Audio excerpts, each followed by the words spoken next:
Betrayal. Such a delicious word, isn't it? But here's the funny thing. It never comes from the shadows you fear. No, no, no. It doesn't come from the villain in the dark alley or the stranger with the crooked smile.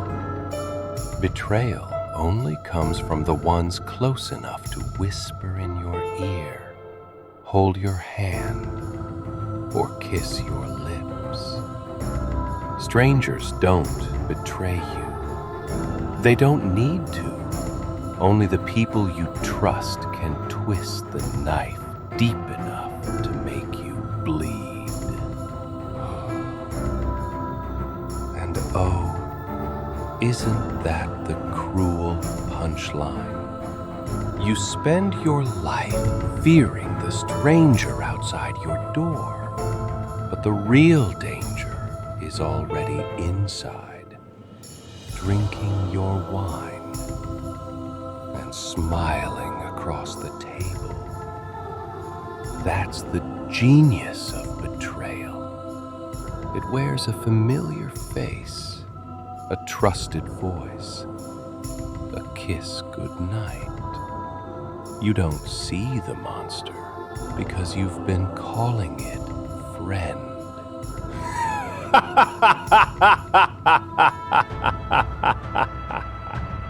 The irony? You made it possible. You handed them the weapon yourself when you trusted them, when you loved them, when you believed their sweet little lies. You, my dear, are not just the victim, you're the accomplice. You let the wolf in, dressed it in sheep's clothing, and begged it to stay warm by your fire. Pathetic. Think about it. You lock your doors at night, afraid of the thief who might break in. But the real thief? It's the friend who already has a key. It's the lover who knows where you hide your secrets. It's the family member who smiles while sharpening the blade behind your back. Strangers don't have that kind of access. Only the people you let in can tear you apart.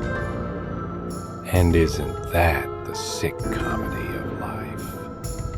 You build walls against the world, but you hand out keys like candy to those you love.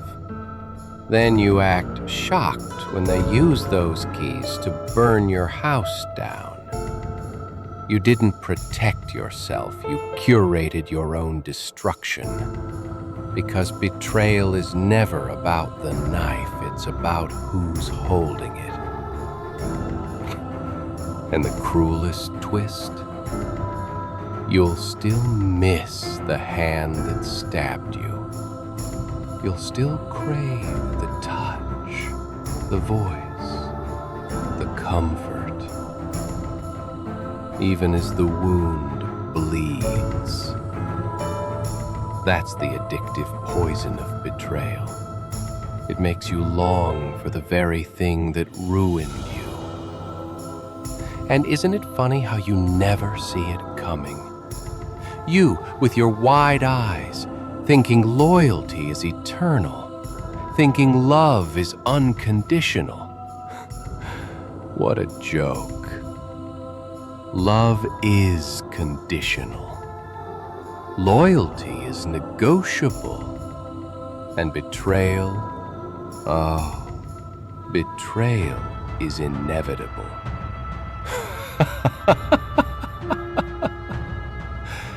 Do you know why betrayal cuts so deep? Because it proves you were a fool. If a stranger stabs you, it's just violence. But when someone you trusted does it, It's humiliation. It's the universe laughing in your face, saying, "Look how easily you can be broken." You didn't just lose them. You lost the version of yourself that believed in them. And yet, you keep forgiving. You keep crawling back to the same hands that pushed you down. Why? Because you're addicted. Addicted to hope. Addicted to the fairy tale that this time they won't betray you. But newsflash, they will. They always do. Oh, don't pout. Don't act surprised. Humans are selfish creatures. They will love you when it benefits them, but they will betray you when it doesn't. You think your friends are different. You think your lover is special. Adorable. Strangers can only hurt you once, but those close to you, they can hurt you over and over and over again. And they will, kid. And do you know the best part? You'll still hand them the knife, smiling, begging for affection, convinced they won't stab you this time. You'll tuck them into your bed, whisper sweet promises, and pretend that betrayal isn't already lurking in their grin. It's pathetic. Tragic comedy at its finest. I mean, oh my God, it's so good. Because deep down, you crave the drama, don't you? You want the storm, the chaos, the sharp edge of pain that makes you feel alive. Without betrayal, your life would be unbearably dull. And so, you invite it in again and again, dressing it up as love, calling it loyalty, and pretending you don't see the blade until it's too late. Here's the paradox. Betrayal is both a curse and a gift. It's the poison that kills your innocence, but also the medicine that cures your naivety. Without betrayal, you'd still be that blind little lamb, walking straight into the slaughterhouse with a smile. Betrayal teaches you the truth. Trust is expensive, and you can't afford to hand it out for free. But oh, how you hate the lesson. You'd rather cling to your illusions, painting halos on devils and crowns on thieves. You cover the wound with excuses, whispering, "They didn't mean it." Ha! They meant it, darling. They just didn't care.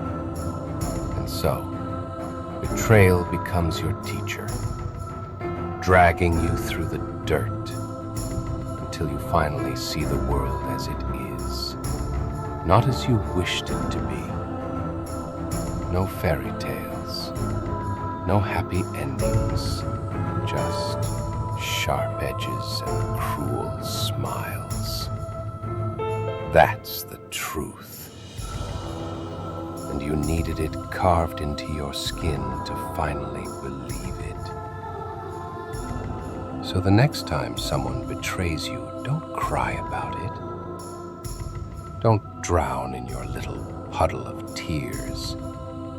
Smile, laugh, clap for them, because they just showed you who they really are. They ripped off the mask, and you finally see the monster hiding underneath. Isn't that what you wanted? The truth? Well, here it is. Ugly, brutal, perfect.